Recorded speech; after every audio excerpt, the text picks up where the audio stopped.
નમસ્કાર દર્શક મિત્રો, રિયલ સમાચારમાં આપનું સ્વાગત છે। સમાચારોની શરૂઆત કરતા પહેલા એક નજર કરીએ આજના મુખ્ય સમાચાર પર।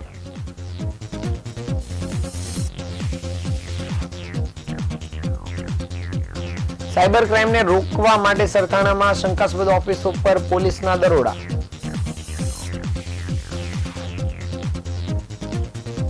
શહેરના ખેતરમાં ટ્રેક્ટર રિવર્સ લેતી વખતે 7 મહિનાની બાળકીનું કચડાઈ જવાથી મોત। અલથાણમાં 2 શ્રમજીવી યુવકને માર મારી ફોન લૂંટનાર 3 આરોપી ઝડપાયા।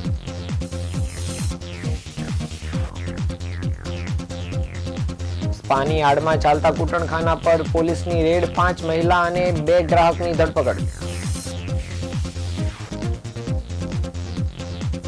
ડિંડોલીના અંબિકા ટાઉનશીપમાં ઘૂસીને લોકોને અસામાજિક તત્વોએ માર માર્યાનો વિડીયો વાયરલ। ઓરિસ્સામાં બહેનનું પથ્થર અને ચપ્પુના ઘા ઝીકી હત્યા કરનાર ભાઈની સુરતથી ધરપકડ।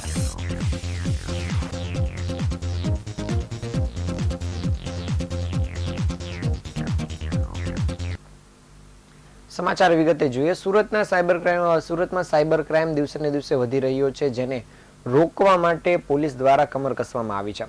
સુરત પોલીસની ઝોન 1ની ટીમ દ્વારા સરથાણા વિસ્તારમાં આવેલ શંકાસ્પદ ઓફિસો પર દરોડા પાડવામાં આવ્યા છે।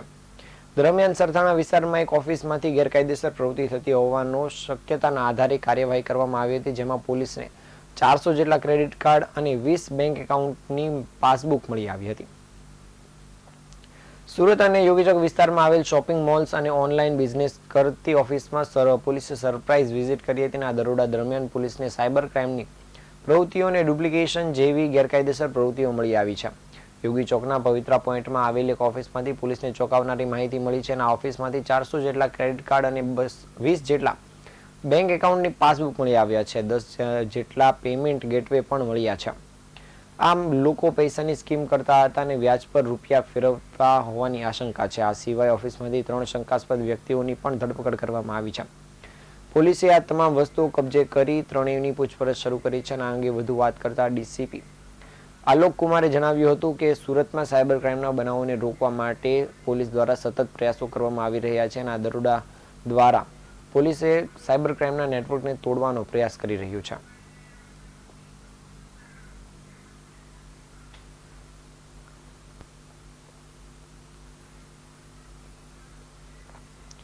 સુરતમાં વિચિત્ર અકસ્માત સર્જાયો હતો, જેમાં પિતાના હાથે જ પોતાના માસૂમ બાળકનું મૃત્યુ થયું છે।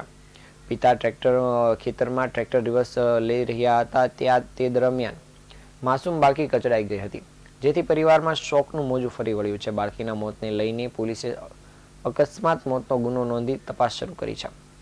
જહાંગીરપુરા વિસ્તારમાં પિતા ખેતરમાં ટ્રેક્ટર રિવર્સ લઈ રહ્યા હતા, દરમિયાન 7 મહિનાની બાળકી ટ્રેક્ટર નીચે કચડાઈ ગઈ હતી, જેથી તાત્કાલિક બાળકીને સારવાર માટે હોસ્પિટલમાં ખસેડવામાં આવી હતી, જ્યાં ટૂંકી સારવાર દરમિયાન બાળકીનું મૃત્યુ થયું હતું। બાળકીના મોતને પગલે પરિવારમાં શોકનું મોજું ફરી વળ્યું છે અને દીકરી ગુમાવનાર માતાએ હૈયા ફાટ રુદન કરતા દેખાઈ રહ્યા હતા। બાળકીના પરિવારજનોએ જણાવ્યું હતું કે પિતા ટ્રેક્ટર લઈને કામ કરી રહ્યા હતા અને ખેતરમાં ટ્રેક્ટરને રિવર્સ લેવામાં આવી રહ્યું હતું અને આ દરમિયાન જ બાળકી કચડાઈ ગઈ હતી, જેથી તાત્કાલિક સારવાર માટે હોસ્પિટલમાં ખસેડવામાં આવી હતી, પરંતુ તબીબોએ તેને મૃત જાહેર કરી હતી અને જહાંગીરપુરા પોલીસે આ સમગ્ર મામલે અકસ્માતનો ગુનો નોંધી તપાસ શરૂ કરી છે।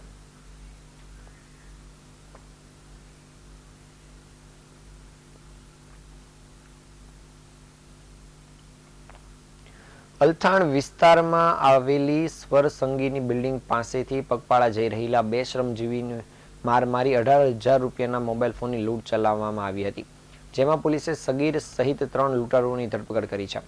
ગણતરીના કલાકોમાં ઝડપી પાડવામાં આવેલા આ લૂંટારો પાસેથી 75,000નો મુદ્દામાલ પણ કબજે કરવામાં આવ્યો છે।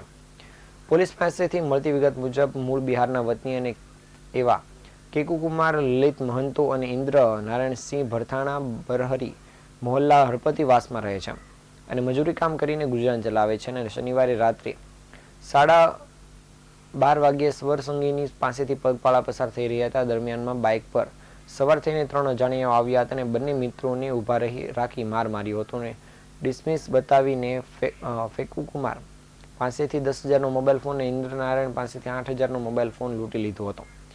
બનાવ અંગે અલથાણ પોલીસે ગુનો નોંધી નોંધી લૂંટારૂનું પગેરું માંડવાની શરૂઆત કરી હતી, જે દરમિયાન મળેલી માહિતીના આધારે સીતારામ ભીમસેન શનિ વાઘ અને સગીરને ઝડપી પાડ્યા હતા.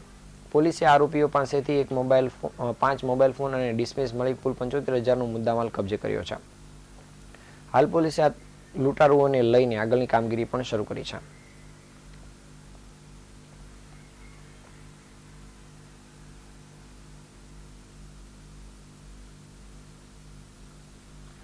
સુરતના સરથાણા વિસ્તારમાં શુભમ કોમ્પ્લેક્સમાં વધુ એક સ્પાની યાર્ડમાં ચાલતા કૂટણખાના પર પોલીસે રેડ કરી હતી, જે દરમિયાન પોલીસે 5 મહિલા અને 2 ગ્રાહકોને ઝડપી પાડ્યા છે. જ્યારે રેડ અંગેની જાણ થતાં જ પાછળની સાઈડ આવેલી બારી તોડીને 2 સંચાલકો ભાગી ગયા હતા. જ્યારે એક મહિલા પણ ભાગવા જતા પહેલા માળેથી નીચે પટકાઈ હતી, જેને સારવાર અર્થે હોસ્પિટલમાં ખસેડવામાં આવી છે. સરથાણા પોલીસની બાતમી મળી હતી કે સાવલિયા સર્કલ પાસે આવેલા શુભમ કોમ્પ્લેક્સમાં ફરી સ્પાની યાર્ડમાં કૂટણખાનું ચાલી રહ્યું છે અને કોઈપણ નામઠામ વિના જ સ્પાની યાર્ડમાં કૂટણખાનું ચલાવવામાં આવી રહ્યું હતું. દેવ અને લકી નામના 2 ઇસમો દ્વારા આ કૂટણખાનું ચલાવવામાં આવી રહ્યું હતું અને ગુજરાત અને અન્ય રાજ્યમાંથી મહિલાઓને લાવી અહીં દેહ વ્યાપાર કરવામાં આવી રહ્યો હતો. જે માહિતીના આધારે સરથાણા પીઆઈ એલબી ઝાલા સહિતના પોલીસ જવાનોએ સાવલિયા સર્કલ પાસે શુભમ કોમ્પ્લેક્સમાં સ્પાની યાર્ડમાં ચાલતા કૂટણખાના પર દરોડા પાડ્યા હતા અને પોલીસ અચાનક દરોડા પાડતા જ સ્પામાં હાજર લોકોમાં ભાગદોડ મચી જવા પામી હતી.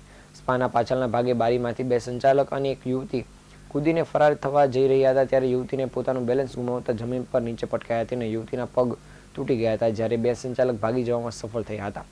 એક યુવતી પહેલા માળેથી નીચે પટકાઈ હોવાની જાણ થતાં તાત્કાલિક યુવતીને સારવાર માટે સિમ્યુર હોસ્પિટલમાં ખસેડવામાં આવી હતી, જ્યાં તેની સારવાર ચાલી રહી છે.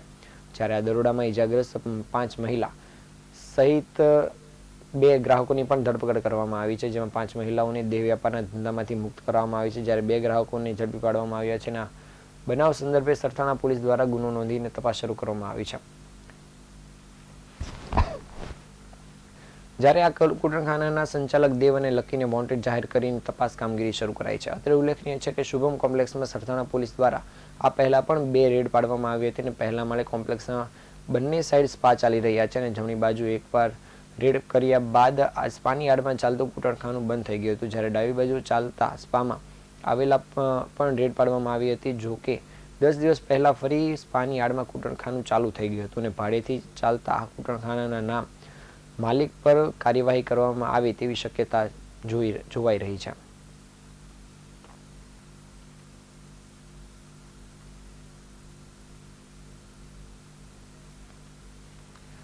સુરત શહેરમાં તાજેતરમાં અસામાજિક તત્વોની પ્રવૃત્તિમાં ભયંકર વધારો થયો છે.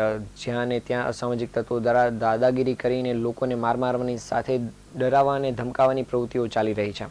ત્યારે તાજેતરના બનાવમાં ડિંડોલી વિસ્તારમાં મારામારીનો એક વિડીયો સામે આવ્યો છે, જેના કારણે શહેરના લોકોમાં ચિંતા ફરી વળી છે.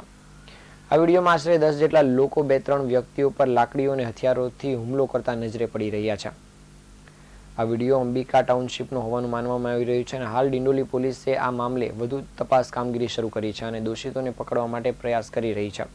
વિડીયો જોતા જાણે અસામાજિક તત્વોને પોલીસનો ખોફ ન હોય તેવું લાગી રહ્યું છે. આ ઉપરાંત અનેક વિસ્તારોમાં આ પ્રકારે અસામાજિક તત્વો ખુલ્લેઆમ લોકો સાથે દાદાગીરી કરતા અને લોકોને મારતા હોવાના વિડીયો પણ અગાઉ સામે આવી ચૂક્યા છે.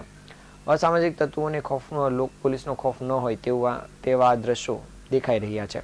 ત્યારે પોલીસ દ્વારા આ વિડીયોના આધારે કાર્યવાહી કરવામાં આવે તેવી સ્થાનિક લોકો દ્વારા માંગ કરવામાં આવી રહી છે.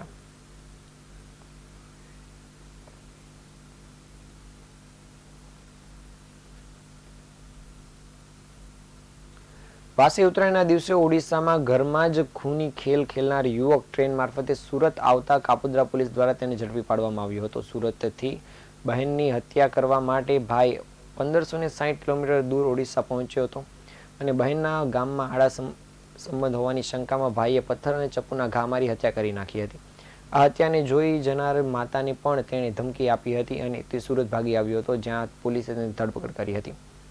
કાપોદ્રા પોલીસને બાતમી મળી હતી કે બોમ્બે કોલોનીમાં રહેતા બાજી શત્રુઘ્ન પાત્રા નામનો ઈસમ તેના વતન ઓડિશા ગંજામ ખાતે કોઈ મહિલાની ખૂન કરી સુરત આવી રહ્યો છે અને જેણે શરીરે આકાશી કલરનો સ્કાય બ્લુ કલરનો શર્ટ પહેરેલો છે અને કથ્થઈ કલરનું પેન્ટ પહેરેલું છે. જેના આધારે કાપોદ્રા 4 રસ્તા પાસેથી પોલીસે બાલાજી ઉર્ફે બાજી શત્રુઘ્ન પાત્રાને ઝડપી પાડ્યો હતો. આરોપી બાજી પાત્રા મૂળ ઓડિશાનો વતની છે અને ઘણા વર્ષોથી સુરતમાં રહે છે અને અહીં મજૂરી કામ કરીને પોતાનું ગુજરાન ચલાવતો હતો અને પરિવારને આર્થિક રૂપે મદદરૂપ પણ થતો હતો. પરિવારમાં માતા, ભાઈ અને એક બહેન છે અને માતા અને બહેન વતનના ગામમાં રહે છે અને ભાઈ ત્યાંથી એક નજીકમાં આવેલા ગામમાં રહે છે. બાજી પાત્રા અપરિણિત છે અને તેની બહેન લગ્ન કર્યા બાદ એક પુત્ર હોવા છતાં રીસામણી પિયર પરત આવી ગઈ હતી અને બહેન પિયર આવ્યા બાદ પારિવારિક ઝઘડો ચાલતો હતો. ત્યાં તેની બહેન લક્ષ્મીબેન, જેણે આડા સંબંધ હોવાની શંકામાં તેના ભાઈ અને ભાણેજની જિંદગી ખરાબ કરી નાખી હતી, તેની અદાવત રાખીને આ હત્યાનો નિર્ણય કર્યો હતો. વાસી ઉત્તરાયણના રોજ રાત્રિના તેની બહેન લક્ષ્મીબેનના ઘરે છુપાઈને ટેરેસ ઉપર સૂઈ ગયો હતો અને બીજા દિવસે સવારે આશરે 4:30 વાગ્યાના રોજ બહેન લક્ષ્મી સવારની પ્રાર્થના કરવા માટે ટેરેસ પર આવી હતી. દરમિયાન પોતાની બહેન લક્ષ્મીને માથા પર પથ્થરથી માર માર્યો હતો અને બાદમાં છરીના ઘા મારી ગળું કાપી નાખ્યું હતું અને લક્ષ્મીની હત્યા કરી નાખી હતી.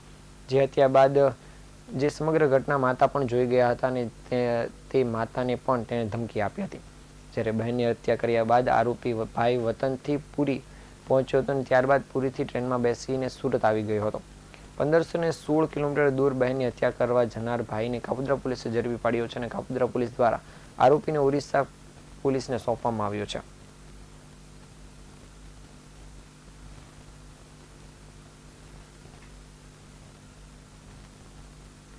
સુરતના મૈદરપુરા પોલીસ મથકની હદમાં આવેલ ગેસ્ટ હાઉસના ધાબા પર ચાલતા જુગારધામ પર પોલીસે રેડ પાડી હતી અને 6 જુગારીઓને ઝડપી પાડ્યા છે. હાલ પોલીસે આ 6 જુગારીઓને લઈને આગળની કામગીરી શરૂ કરી છે. સુરતની મૈદરપુરા પોલીસને બાતમી મળી હતી કે ઉનાપાણી રોડ પર આવેલા જૂના લવલી ગેસ્ટ હાઉસના ધાબા પર કેટલાક શખ્સો જુગાર રમી રહ્યા છે. જે બાતમીના આધારે પોલીસ દ્વારા આ ગેસ્ટ હાઉસના ધાબા પર રેડ કરવામાં આવી હતી. જે દરમિયાન પોલીસને જુગાર રમી રહેલા 6 ઇસમો મળી આવ્યા હતા. જેના આધારે પોલીસે વિનોદ તિવારી, ચમન ભાટિયા, રોશન સિસોદિયા, જયપાલ યદુવંશી, ઓમકાર પાટીદાર અને ગણેશ યાદવની ધરપકડ કરી છે. આરોપીઓ પાસેથી પોલીસે 14,000થી વધુનો મુદ્દામાલ પણ કબજે કર્યો છે. હાલ પોલીસે આ તમામ જુગારીઓની સામે જુગારધારાની કલમો હેઠળ ગુનો નોંધીને આગળની કામગીરી શરૂ કરી છે.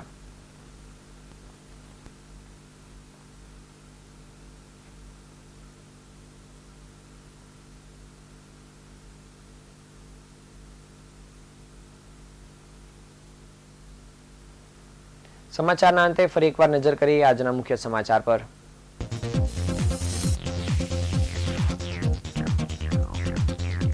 સુરતમાં સાયબર ક્રાઇમને રોકવા માટે સરથાણામાં શંકાસ્પદ ઓફિસો પર પોલીસના દરોડા. શહેરના ખેતરમાં ટ્રેક્ટર રિવર્સ લેતી વખતે 7 મહિનાની બાળકીનું કચડાઈ જવાથી મોત.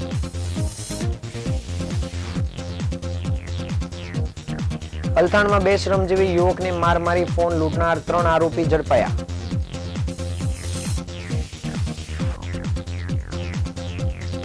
સુરતની સ્પાની આડમાં ચાલતા કૂટણખાના પર પોલીસની રેડ, 5 મહિલા સહિત 2 ગ્રાહકોની ધરપકડ.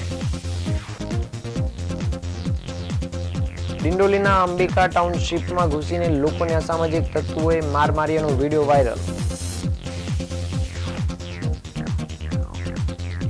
ઓરિસ્સામાં બહેનનું પથ્થર અને ચપ્પુના ઘા ઝીકી હત્યા કરનાર ભાઈ સુરતથી ઝડપાયો.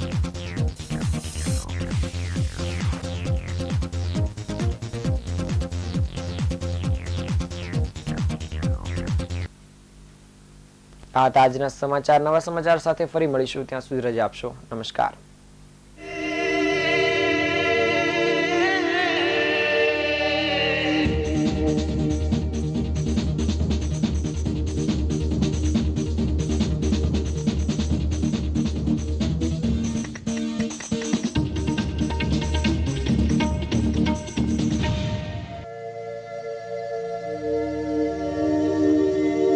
Radio